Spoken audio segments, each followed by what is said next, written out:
Zucker, Dr. Zucker. To his right, Mr. Gareth Rhodes. To his right, Mr. Shatad Floyd, who is in charge of legislative affairs and policy and has been handling our special outreach efforts. We're going to talk about COVID for a change, not really for a change. It has been the ever-present topic.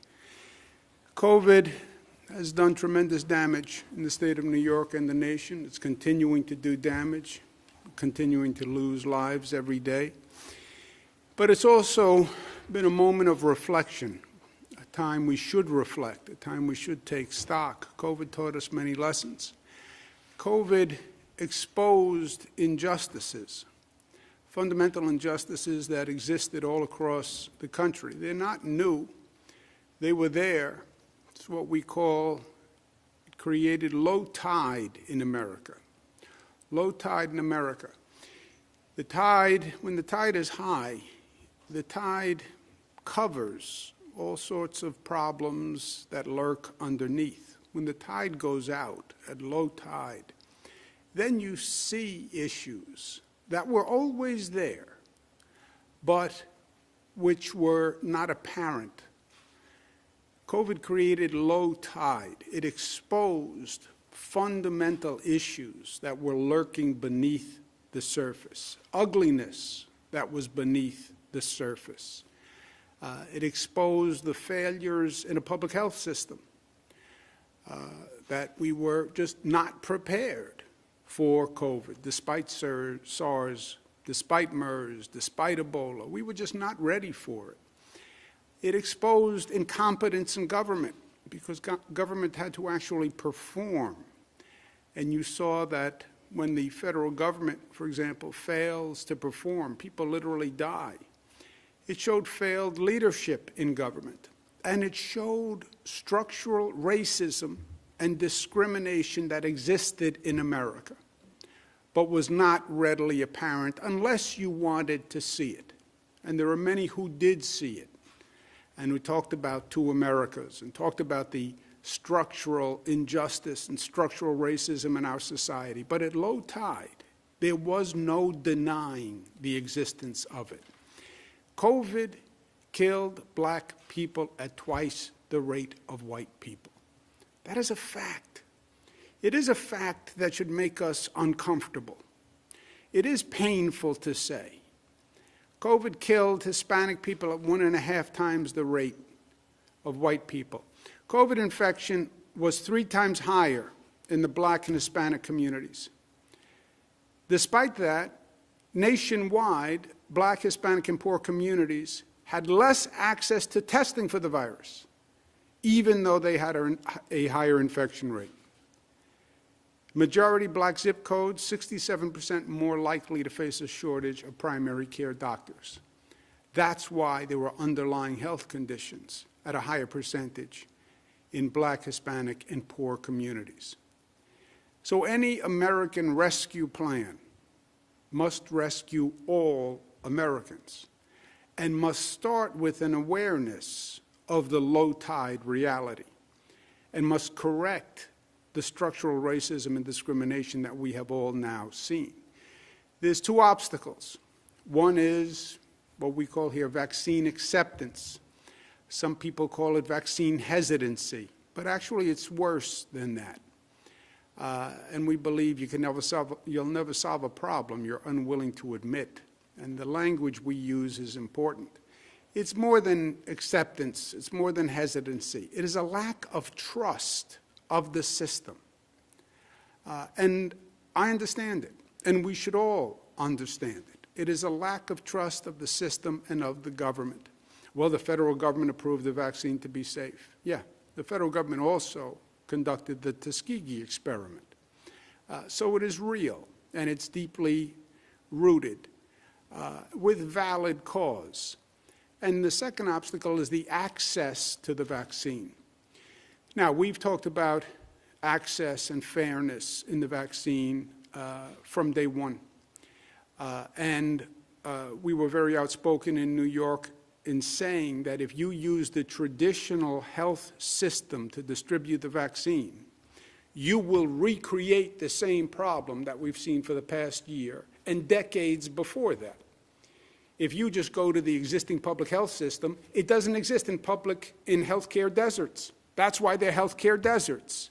If you go to the traditional doctor network, you won't reach these communities. That's why they had already underlying conditions at a higher percentage. So any distribution of the vaccine has to take that into consideration at inception. Now, we were also fortunate to have great voices and great leaders step up and lead the way with us. Reverend Al Sharpton, the National Election Network, Mayor Marc Morial, once a mayor, always a mayor. It was my good fortune to work with the mayor when he was mayor of New Orleans, now as the president and CEO of the National Urban League, and Mr. Derrick Johnson, president and CEO of the NAACP. We pointed out this issue early on, and we said that it had to be addressed, and we're going to continue to say it, and that this nation has to learn the deeper lesson of the structural healthcare disparities that were revealed at low tide. Today we're announcing a federal-state partnership to open mass vaccination sites where they are most needed, what's called socially vulnerable communities. We're pleased and happy to announce 2 mass vaccination sites in socially vulnerable communities, one in Queens and one in Brooklyn. We're working on several sites in upstate New York. In Queens, it's going to be in Jamaica, Queens, my old stomping grounds. This is a Queens accent, by the way, not just a New York accent. Mass vaccination site that will do approximately 3,000 vaccinations per day. That will be the largest vaccination site that the state has opened to date, the largest mass vaccination site in existence in the state of New York. Second one will be in Brooklyn. Again, 3,000 vaccinations per day at Medgar Evers College. And again, at 3,000 vaccinations, it's the largest in the state of New York. They'll open the week of February 24th. We're going to do additional sites in upstate New York and socially vulnerable communities in partnership with the federal government. And these sites are different than anything we've done before. The federal government is going to provide a special dosage allocation for these sites, and they will be staffed jointly by the federal government, federal Army personnel, among others, and state personnel, National Guard, among others. So these are going to be very large sites. They're complicated operations, but they're going to address a dramatic need in bringing the vaccine to the people who need the vaccine most. It's the first step, but only the first step. We need more to do. New York, we pride ourselves on being the progressive capital of the nation, not just in talking the talk, but in walking the walk, not just in rhetoric, but in reality. We're not a government that just postures and pontificates. Get it done. Get it done. It's about results. It's about making a difference in people's lives. That's how you judge a government. That's how you judge an individual at the end of the day. I want to thank Reverend Sharpton, who has been a great advocate on this issue, bringing attention to it early on. Same with Marc Morial and Mr. Derrick Johnson. Thank you for making the case and making it over and over and over again and bringing this nation's attention to this issue. And we're pleased and proud to do it with you in partnership in New York State. And I think the combination of talents and the approach has worked before. We've made great progress that no other state has made in many social equity issues, and we're going to do the same thing here. I want to thank President Biden, who understands this issue and has addressed it. Jeff Zients, who is the coordinator of the administration's COVID effort. I've been working with him very closely, and he's been working with the governors very closely. I want to thank him and Dr. Marcella Nunez-Smith. Again, we've had this conversation ongoing from when Mr. Zients first stepped in to the office, maybe even before he stepped into the office. And Dr. Marcella Nunez-Smith, our neighbor from Connecticut, has been heading the equity task force, and that's a very important position. And again, life is in the doing, and today we are doing. So Let me announce and introduce and invite Mr. Jeff Zients and Dr. Marcella Nunez-Smith to say a few words. Good afternoon, Governor, and thank you for letting us join. I want to thank you for having us here today. I'm glad to have the Governor as a partner in this work, and thank him for his since really the beginning of the pandemic. The people of New York State are fortunate to have him fighting for them each day. I also appreciate Majority Leader Schumer and the entire New York delegation for their help in this effort. Leader Schumer's work to pass the American Rescue Plan is critical to giving us the funding to do more of the important work we're discussing here today, including building more sites, just like the ones Governor Cuomo had just announced. We're grateful for the efforts of so many New Yorkers on the ground, the doctors and nurses, the teachers, the teams across our hospitals and schools and grocery stores and public transit. We know that New Yorkers have been fighting this fight for many months. Thank you. We also know that there's still much work. Pleased to be here to share an update with you on our progress and highlight how we're making this work happen on the ground. Soon after taking office, the President announced a comprehensive national strategy to fight the pandemic. This did not exist before. As part of the strategy, the President directed us to activate the full resources of the federal government to get more shots in arms. We immediately got to work. First, we're taking steps to increase the vaccine supply and get it out the door as fast as the manufacturers can make it. Yesterday, we announced another increase in the weekly allocations of vaccine doses to states, tribes, and territories. We've achieved a 28% increase in the first 3 weeks of the administration, where we are helping states administer this supply more efficiently and equitably by providing them with visibility into the supply they will receive across the next 3 weeks. That allows the doing that the governor just mentioned.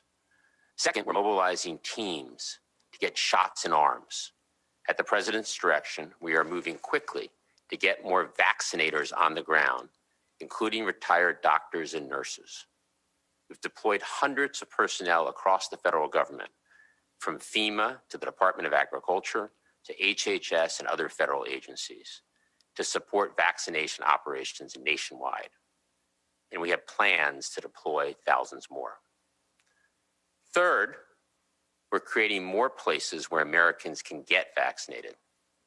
To do so, we've expedited financial support to bolster community vaccination centers nationwide, with over $3 billion in federal funding across 35 states, tribes, and territories.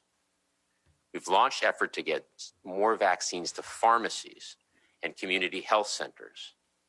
And we're building new community vaccination centers from the ground up in stadiums, community centers, school gyms, and parking lots all across the country. We're putting equity front and center in this effort, partnering with states to increase vaccinations in the hardest hit and hardest to hit to reach communities. This announcement today is a demonstration of what that work looks like on the ground. As you've heard from Governor Cuomo, we're pleased to announce a partnership with the state to build 2 new community vaccination centers in Queens and central Brooklyn. These new centers will focus on serving the hardest hit, hardest to reach populations. And at the governor's request, we're working with the state to identify additional locations throughout the state to get more shots in arms. We're meeting communities where they are, in places they know and trust. This is a central part of our strategy, and we look forward to continuing to build on these partnerships with states and localities to scale innovative models that meet the needs of the communities we serve. And with that, I'll turn it over to Dr. Nunez-Smith, who leads our Health Equity Task Force, who will speak about how today's announcement is bringing our equity work to life. Dr. Nunez-Smith. Thank you so much, Jeff. And thank you, Governor Cuomo, for having us here today. As you mentioned, I'm charged with leading the Biden-Harris administration's COVID-19 Health Equity Task Force. And our work is to ensure that we don't leave anyone behind in our response to this pandemic. Both the president and the vice president have made it clear since the beginning that they are committed to centering their administration's COVID-19 response on equity. We're grateful that Vice President Harris set a blueprint for how to advise this commitment during her time in the Senate. And now we're announcing the creation of our Health Equity Task Force. President Biden agreed with the necessity for the task force, and he signed on his first full day in office an executive order to bring this into being. And today we're so excited that that vision for the federal version of a COVID-19 Health Equity Task Force is becoming reality. And so before joining you for this event, I announced the 12 Americans that the president has selected to serve as the non-federal members on this task force. Their backgrounds are noteworthy, as is their expertise, and they represent really a diverse range of racial ethnic groups and also represent many other key constituencies. And they will help guide our administration's response to ensure equity remains at the core. Which brings us to the announcement that we're making here today with the state of New York. This is a perfect example of our equity work coming to life. And this is a model for the potential we have to do this well across the country. We're keeping equity front and center at these sites, partnering with community-based organizations to build trust, importantly, in these communities. Focusing on local community residents, making it easier for them to get appointments and ultimately get vaccinated.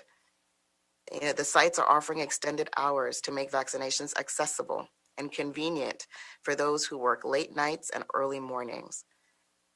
And so importantly, making it clear that free, safe vaccines are available, regardless of an individual's ability to pay or their immigration status. Through the new vaccination sites being announced today, we are taking the response directly to the communities that need it most. So thank you, Governor Cuomo, for your partnership, and thank you to all of the frontline workers, the federal personnel, everyone who's going to vaccinate thousands of people at these sites. It's fantastic news. Back to you, Governor. Well, thank you very much, Doctor, and thank you, Mr. Zients. And I can't tell you how welcome news it is. Someone in my position who has been making this case and fighting this case for over the past year, making the point that we need a special effort to reach left-behind communities.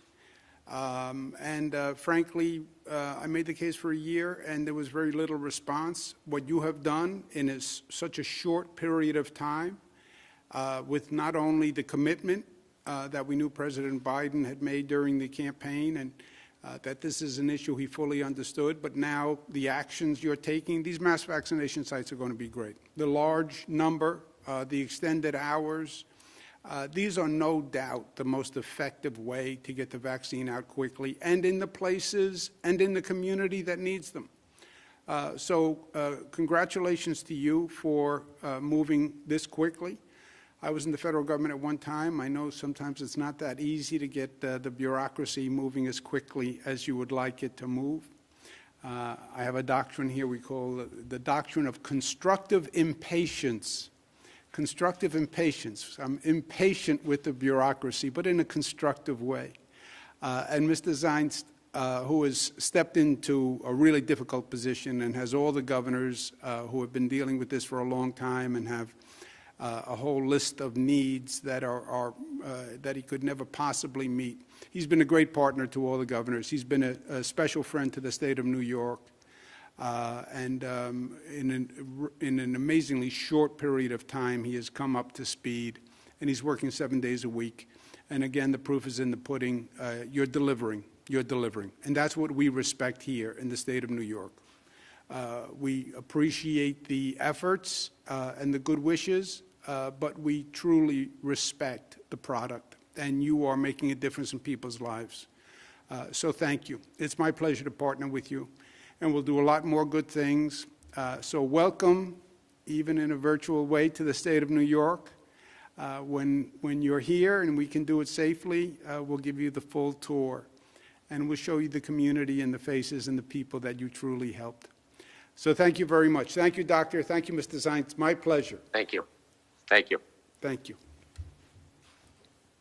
Okay. We now turn to three good friends of mine personally and of the state of New York, three champions for social justice who have made the case strongly and passionately, and the case is right, and the case was heard, and you put the state of New York together with the intelligence and power and advocacy of these three individuals, and we're going to do great things, and today is evidence of the great things that we have done. So I truly appreciate everything they have done, not just for New York, but for this nation. Let's start with Reverend Al Sharpton. Reverend, are you with us today? Yes, thank you, Governor. First of all, it's a pleasure to be here with you and with my good friends and partners in civil rights, Marc, Morial, and Derrick Johnson. I have to say this, Governor, you've done a tremendous COVID-19. The Vaccine Equity Task Force is really a model for the nation, and I hope those in Washington see this. In fact, I'm very proud my own daughter, Dominique Sharpton, is serving on the task force.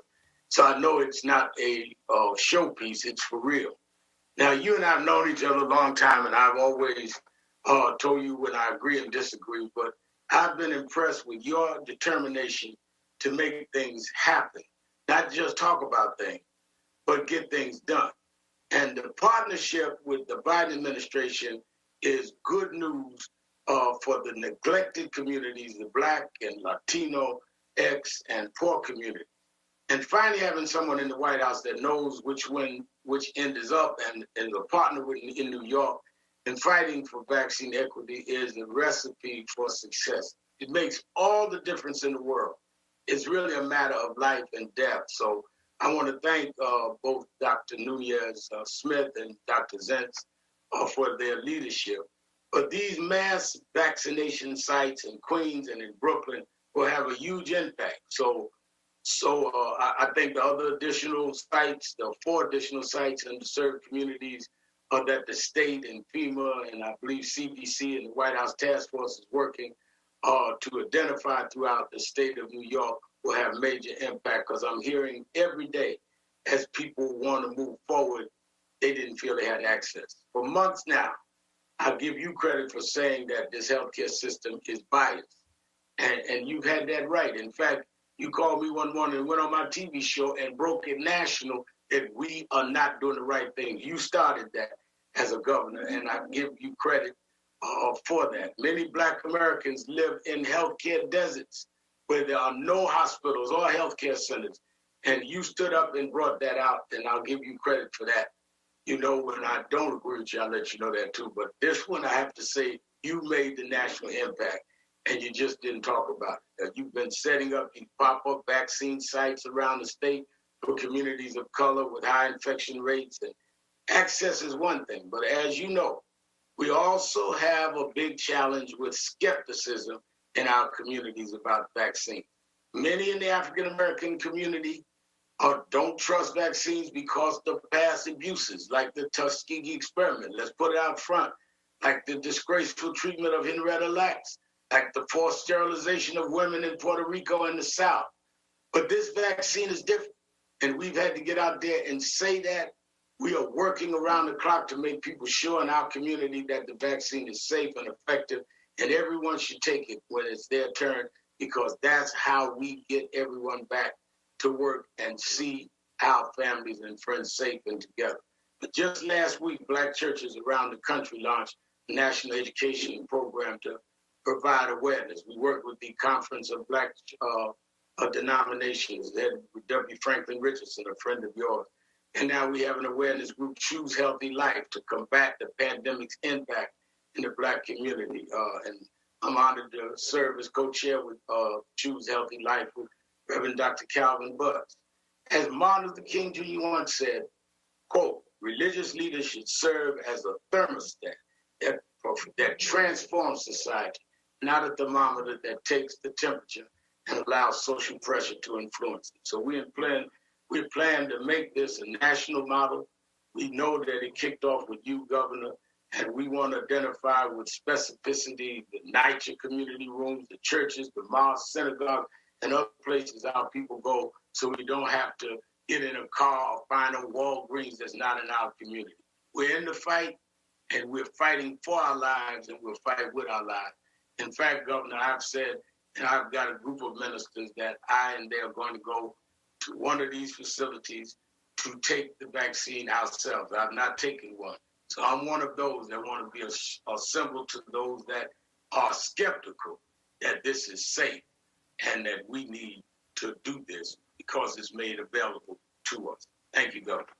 Well, Reverend, let me thank you. Thank you for the kind words, but thank you for what you did here, because you really stepped up, and you stepped up at a time when it wasn't easy, and people hear your voice, and I thank you for that. Thank you for all the help you've been, because we have been doing public housing authorities and churches all across the state working together. This is going to make a dramatic impact, though, because the numbers are so big. These mass vaccination sites, 3,000 per day, right? So you're talking about 15,000 per week. That dwarfs everything. You take a place like the Javits Center, which is now our big mass vaccination site, Yankee Stadium we have in the Bronx, but they're like 1,000 a day. 3,000 a day is just tremendous numbers. And the federal government is providing a special allocation for these places, and that's how we get it done. But also, Reverend, your point about speaking the truth so we can address it. I don't like the term vaccine hesitancy. People are hesitant about the vaccine. They're not hesitant. They don't trust the vaccine. It's a trust issue. And you're right. You call it what it is, put it up front, otherwise you're never going to get past it. And I understand why they don't trust the government, trust the system. The government, the system has never been fair with them. Now, all of a sudden, they should trust. So your voice, the minister's voices, I think are very, very important here, because you're right. There are a lot of reasons for distrust, but not on this one. And let's tell it the way it is, and that's the case we have to make. But this is a good start. And you're right about the President Biden administration. We were banging our head against the wall for 4 long years here in New York and making the case with very little results. So fighting the good fight is one thing. Actually winning a few is something different. And President Biden does get it. And this was a very dramatic and quick response, so we thank him very much for it. But thank you. Thank you for everything you do. Let's go to Mr. Johnson and the NAACP, Hazel Dukes, we have here. She's been a great champion.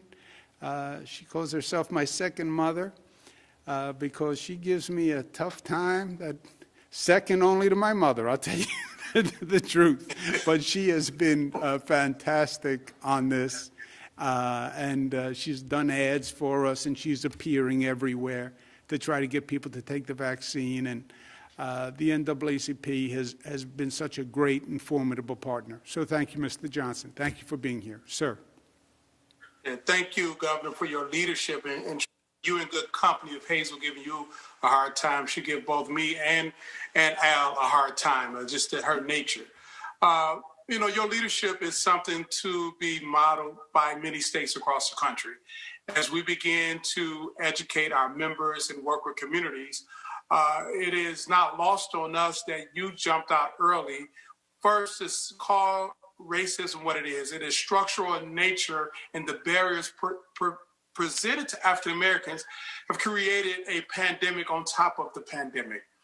Secondly, you recognizing stating a problem is not enough. You're moving towards a solution. When we convened on a press call in November, it was rolling out the plan, which I thought was also critical, to try to do all you could as a governor, as a leader, to get the vaccine closer to people, whether it's in public housing, whether it's in the Javits Center, whatever the case may be. When I leave from this press conference, I'm going to take my mother to get her vaccine at one of the federally qualified health clinics that NAACP helped create in the mid-'60s, clinics that are trusted medical providers in our communities, particularly in rural America and especially in the South.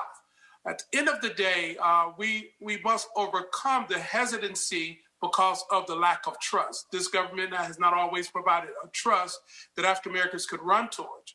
But the reality is the reality right now. We are facing a global health crisis. And because of the neglect, the myopic approach of the previous administration, we lack a federal response.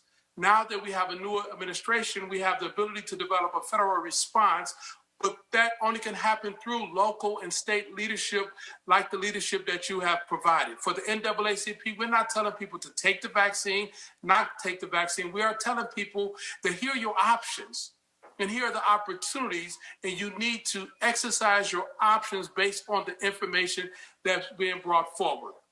This virus isn't race specific. But because there are so many underlying health conditions, because there are so many environmental concerns that are married to African American communities because of bad public policy of the past, we must recognize that this should be a zip code focused approach. Where we have high incidence of deaths and contracting the virus, we need to have high incidence of deploying the vaccine so those who are most vulnerable are provided the necessary support so we can curb the spread of the virus. What's logical to us oftentimes is political to others. What we see as solutions for us, others see as problems. But in this moment, we all must see the same solutions to the problems that's confronting us.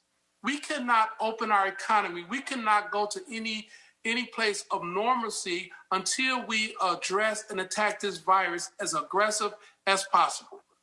But because of your leadership, Governor, we are postured to do so because of the Biden administration's willingness to do what's necessary. We're going to be able to get past this, but that only can happen if we continue these type of relationships through these type of partnerships. So thank you for your leadership. And I want to thank my counterparts, Al and Marc, because they always tell me what to do. So I hope I read that script appropriately, Al and Marc. Well, Mr. Johnson, they always tell me what to do. I'm the youngest of the group, so, here we are. They always tell me what to do also. I consider them my older brothers, Al and Marc. Since they went down the path before me, they know what to expect. So that's my story, and I'm sticking with it. Mr. Johnson, thank you. You're so right. It's a pandemic on top of a pandemic. It's the COVID virus on top of the racism virus. But there is a poetic justice here. I saw behind you on your shelf a book that said Medgar Evers on it. This is going to take place at Medgar Evers College, So at one point, justice is done. If you keep fighting the fight long enough, you win when you're right. And we were right, and we are right. And these vaccines will be at Medgar Evers College. So we take the victories where we can get them. Let me turn now to, last but never least, former mayor. I had the good pleasure of working with the mayor when I was HUD secretary. And he was extraordinary then, and he's only gotten better. He is a great asset to this nation. And again, another older brother to me, and his guidance has been helpful to me for many years. Marc Morial, thank you very much, and congratulations. Governor, I checked your driver's license. I think you got me beat.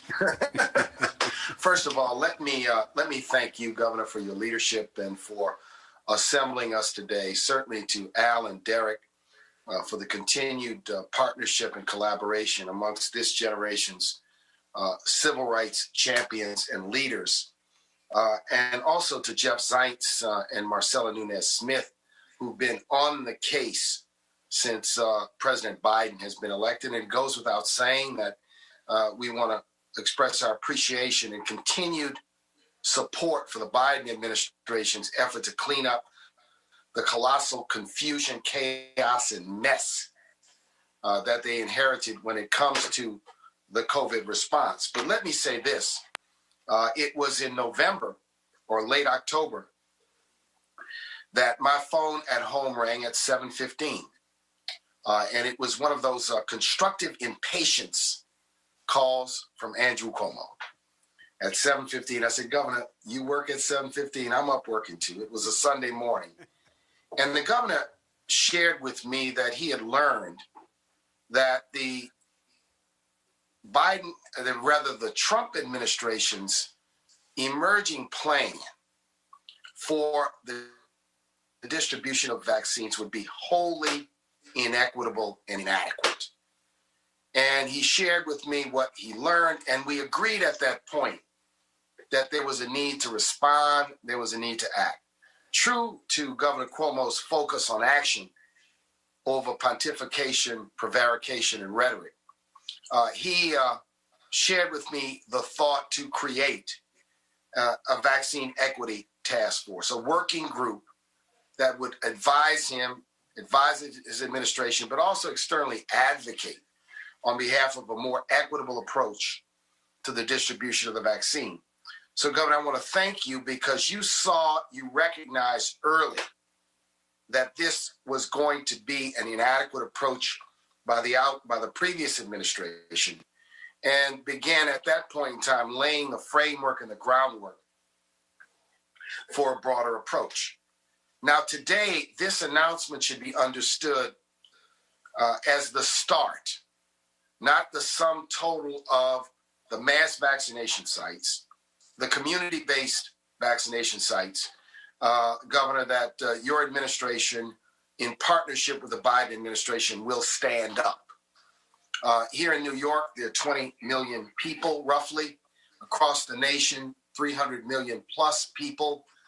We need as many locations as possible to be able to vaccinate the Americans who want to be vaccinated, and I believe that that number will continue to grow as people secure information, as their friends, their neighbors, their relatives, their allies get the vaccine. I believe that there'll be greater trust in the process, indeed, as we go on. The Biden administration has put science, data, and expertise first.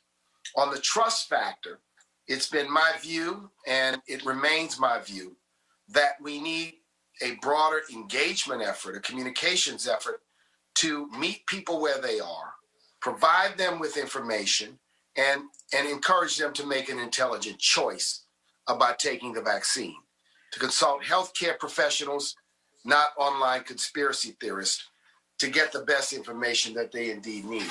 So it is a very, very important part of our work today at the National Urban League and within the Urban League affiliates of the state of New York to align ourselves with this effort to expand access, community-based access to the vaccine, and to expand the information that people need with respect to this vaccine.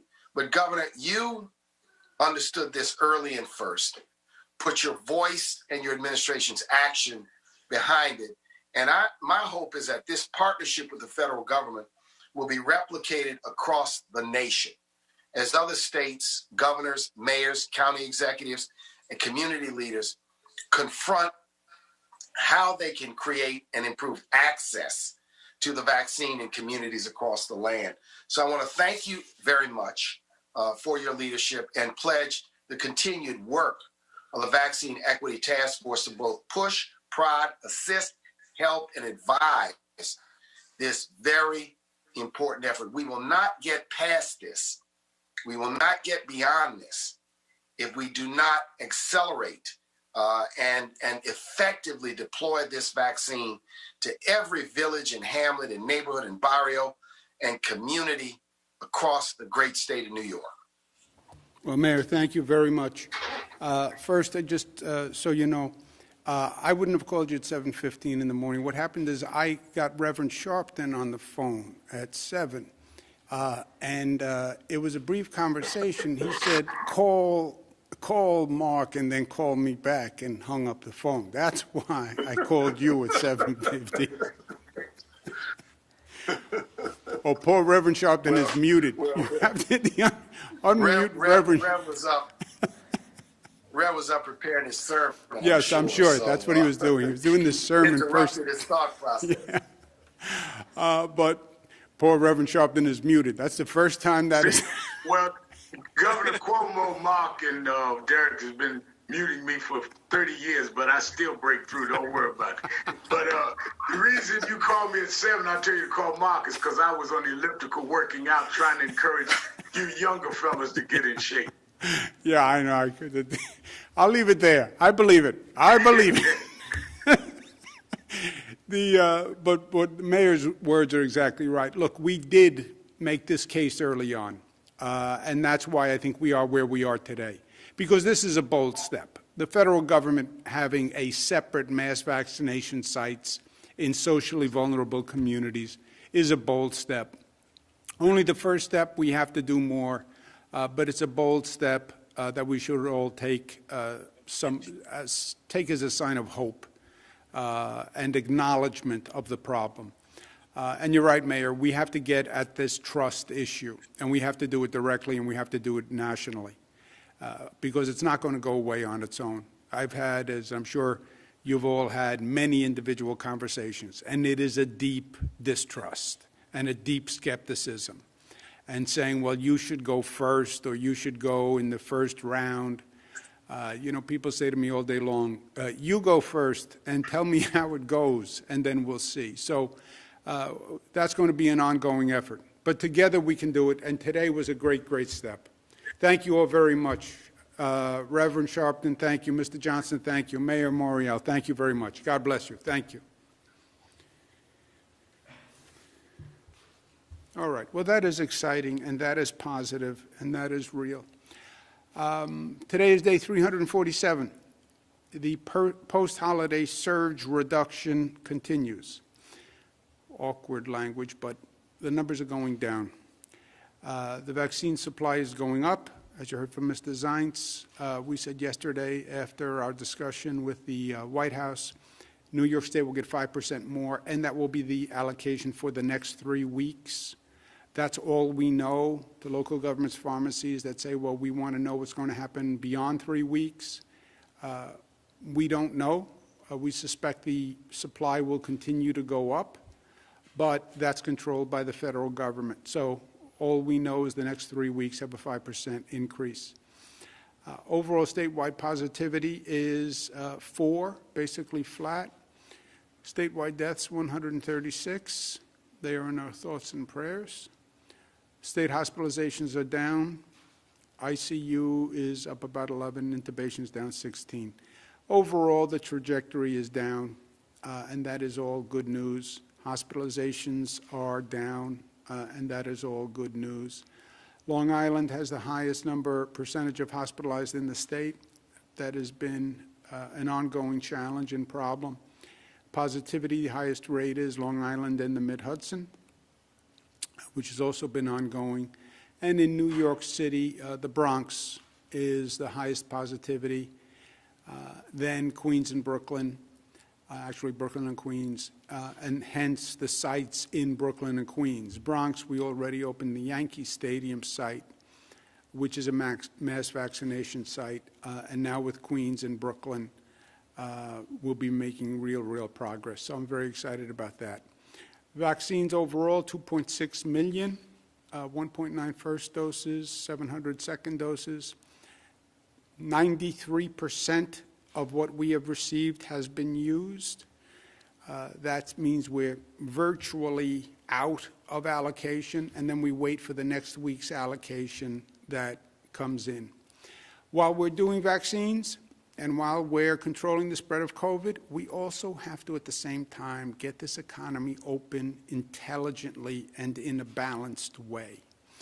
The Buffalo Bills demonstration program, which I've spoken about before, was an unparalleled success. 7,000 people in a stadium, everyone tested. Only stadium to open up for football with testing, believe it or not, was what we did here in New York. The testing, to me, is key. I can go see the President of the United States, take a test, and if I pass the test, walk into the Oval Office. Why? because if you're negative, you are negative. So the testing is the key. We're going to now extend the Buffalo Bills example. Any large stadium or arena, hockey, basketball, football, soccer, baseball, music shows, performances, any large arena can open on February 23rd. Their plan has to be approved by the State Department of Health. It's 10% of capacity for arenas 10,000 and above, which is what this is addressing.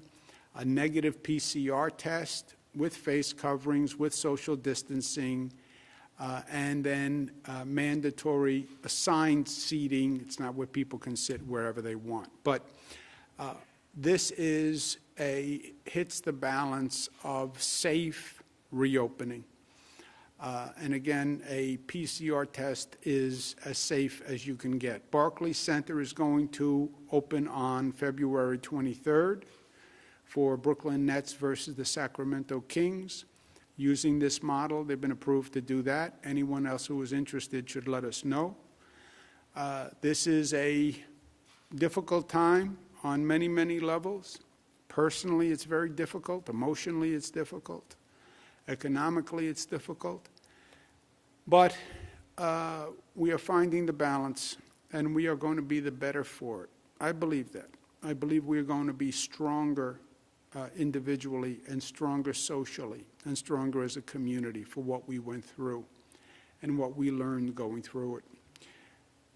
Because we are New York tough and smart and united and disciplined and loving. Questions, operator? Thank you, Governor. If you'd like to ask a question, please use the raise hand function at the bottom of your window. We'll take a brief moment to compile the Q&A roster.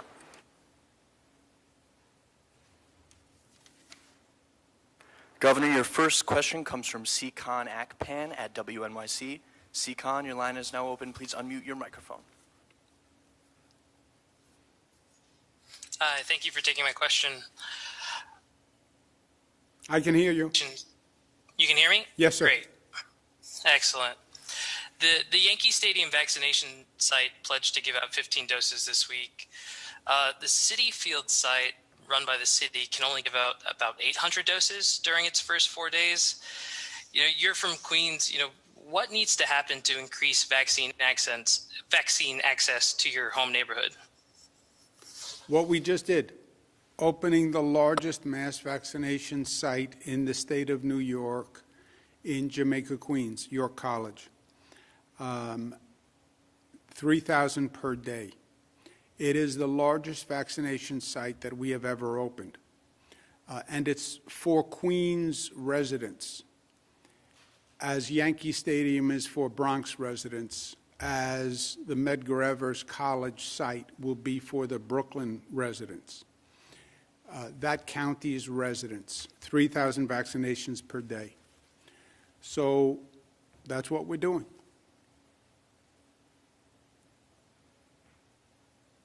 Thank you.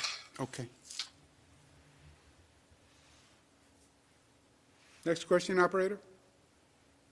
Governor, your next question comes from Miles Miller at WNBC. Miles, your line is now open. Please unmute your microphone.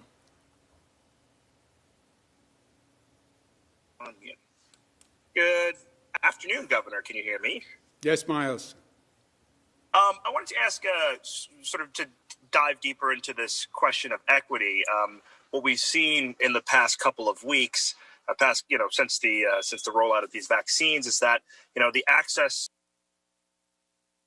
but what is it going to take to get Black and Hispanic people to take this? I mean, my mom works in a hospital. She said she was waiting for her friends to take it. They all took it. They feel fine. So now she's going to take it. How do you get past the initial hump to get people to take the vaccine? Miles, I don't think that. Look, it's what I said is you have two challenges: access, which is physically making it available where they are. We're going to public housing authorities. We're going to churches. Now with these mass vaccination sites, we're going to actually the communities themselves. So access. But then the second obstacle is what they call hesitancy, acceptance. It's lack of trust. It's a lack of trust. well, the federal government approved the vaccine. The Trump administration approved it. Okay, I don't trust the Trump administration. I don't trust the federal government.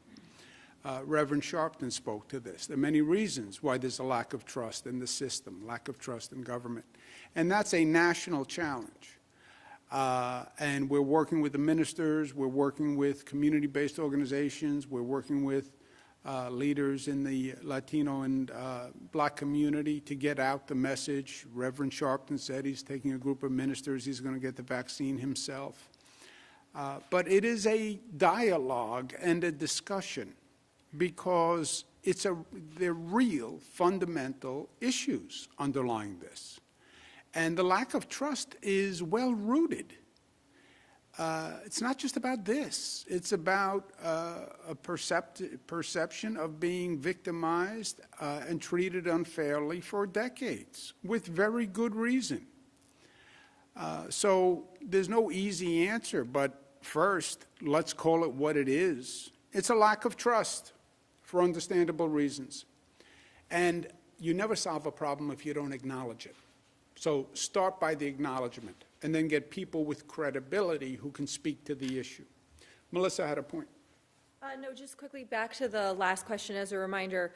We previously had opened a mass vaccination site in Queens at Aqueduct. So the state had one at Javits, and then we did one at Aqueduct. And then when we opened the Bronx, we did that in partnership with the city, which is great and is working out really well directly for the Bronx residents.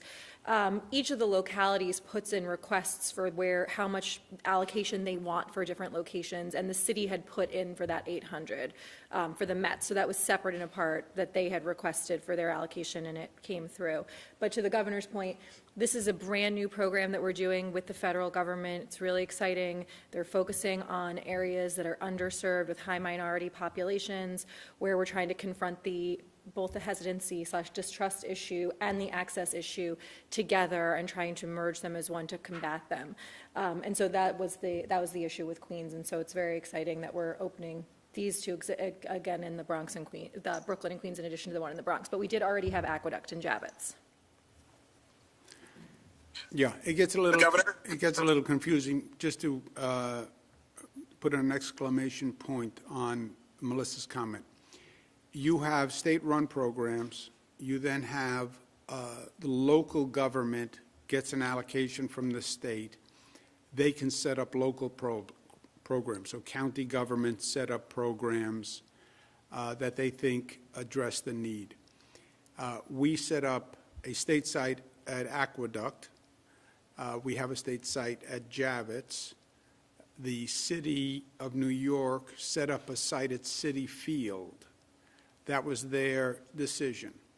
The federal government today announced federal state efforts, which are new and which are welcome, which are for socially vulnerable communities. And that's what the York College is going to be, and Medgar Evers College in Brooklyn.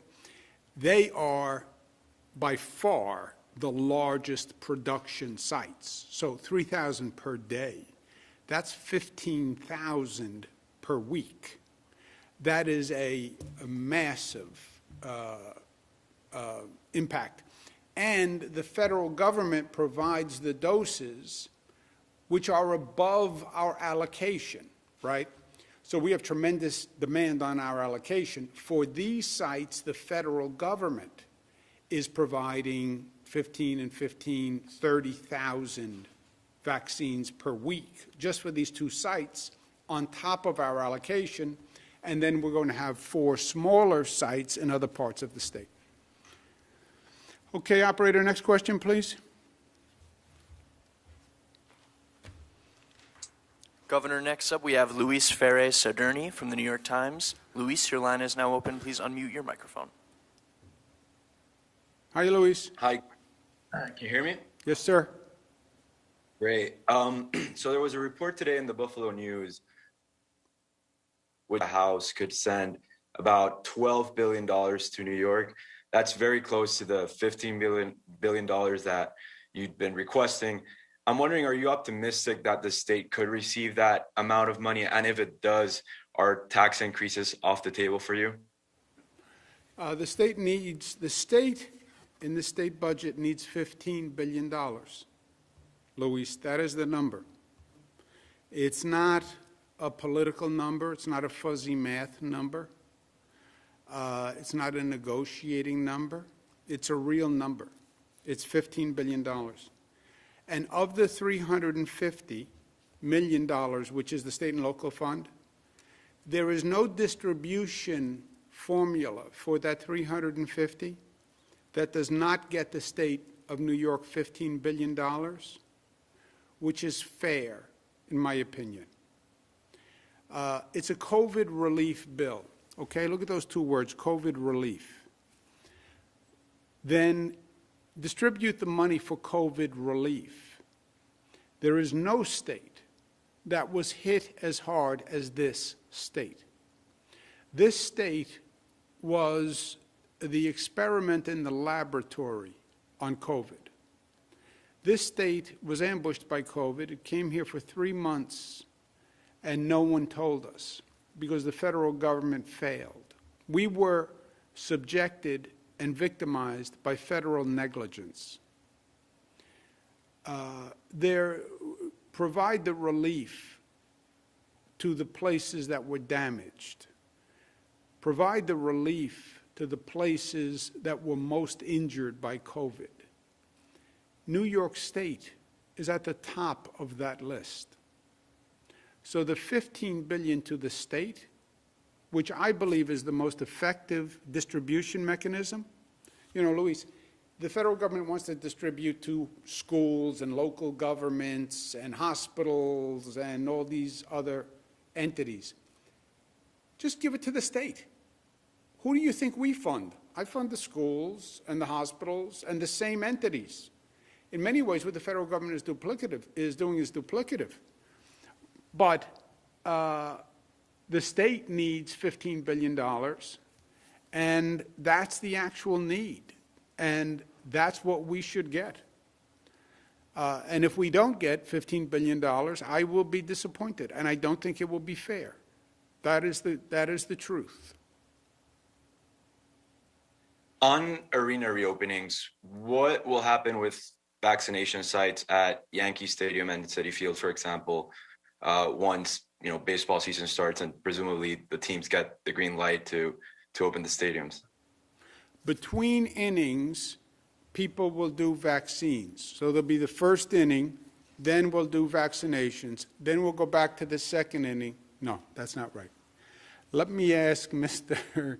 Gareth or Shatad or Robert, what happens when baseball season opens if we're running a vaccination site in the stadium? My guess is we move the vaccination site. Yes, the government will work with the teams and the facilities where these teams play and the venues to work out arrangements to ensure that the vaccination efforts are still ongoing in these neighborhoods and these communities, and there's no delay in the vaccine program. Okay, operator, let's take one more question, please. Governor, your last question comes from Josefa Velasquez at the City. Josefa, your line is now open. Please unmute your microphone. Can you hear me okay? Hi, Josefa. How are you? Yes. Still hanging in there. For the 2 new mass vaccination sites that are opening up, is the state going to do anything further to make sure that the Black and Latino communities that have been hit hardest from COVID are getting any sort of priority aside from just being residents of that county? Well, just have a look at the locations, first of all.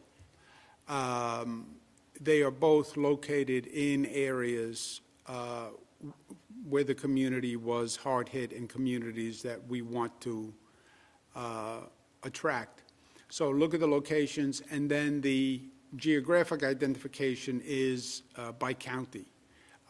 These are so large, you need to do 3,000 a day.